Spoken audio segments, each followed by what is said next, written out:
Hello mga savings. So ang topic natin in this video is magkaanak o magpayaman. So tignan natin yung totoong gastos bago ka magdesisyon mga savings. So sa panahon kasi ngayon, maraming ayaw magkaanak kasi natatakot sa gastos. Maraming gustong magkaanak pero natatakot din sa gastos. Yung mga ayaw magkaanak, natatakot sa future ng anak nila. Yung mga gusto naman ng magkaanak, natatakot din sa future at gastos ng magiging anak nila. So ito 0 to 9 months itong video na to. Next naman yung mga monthly sa susunod na mga video yan. So i-breakdown natin para di na kayo mahirapan.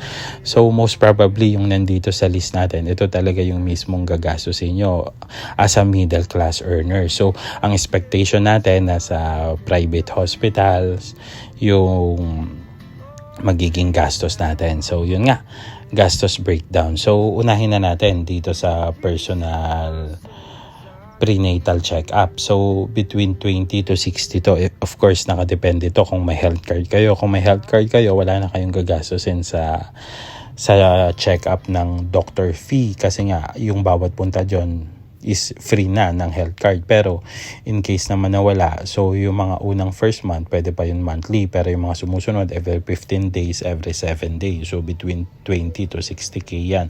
And then yung vitamins din, of course kailangan lagyan ng maraming vitamins yung bata and medication kung walang complication. Yung para sa nanay ito, of course, kung ano yung vitamins na ininom ng nanay, yun din yung ma-absorb ng bata. So between 10 to 30 to.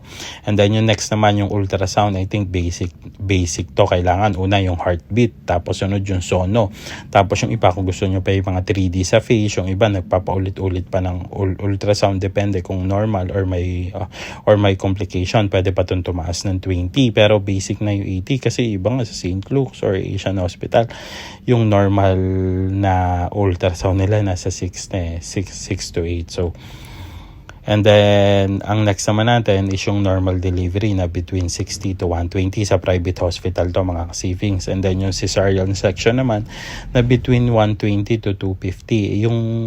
Yung sa CS sa normal depende pa to mga savings kung normal at CS at walang complication yung bata. Ang napapansin ko ngayon mga savings, pero wala naman sana dumaan sa kahit na sino about sa ganito.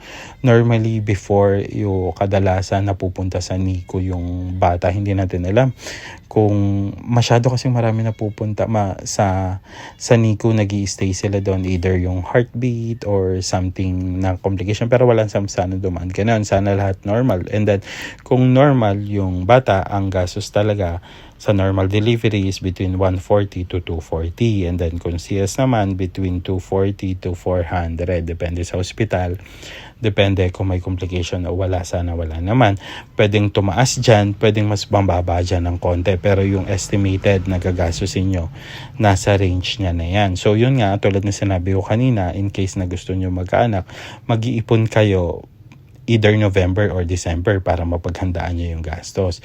And then, after naman nun, meron naman kayong gagastusin yung baby essential. Ito kasabay din to nung CS sa normal delivery. Medyo marami to mga savings. Depende pa sa inyo kung gaano kayo kaluho. Yun nga, yung mga baby essential, yung before birth, yung crib, stroller, car seat, yung mga dede, mga diaper, lampen, damit, mas magastos kapag babae kasi mas marami kang bibilin. Of course, pwedeng mas mababa yan sa 30, pero I think minimum na yan kasi sa mahal ng bilihin ngayon, yung sterilizer pa ng medyo magastos na yun mga savings. So, nagre-range talaga siya ng 30 to 60. Pwede mas mataas pa, depende kung gaano kayo kaluho. So, grand total, normal delivery 140 to 240, CS is 240 to 400, and then plus baby essential ng 30 to 120. So, nakadepende na yan sa inyo mga savings. So, yun yung totoong gastos. Kailangan nyo yung paghandaan mga savings kung gusto magkaanak. Siguro sa iba malaki yan, sa iba maliit din, pero bago ka magkaanak, kailangan mo talagang pag-isipan. And the next video natin yung monthly gastos naman. Thank you.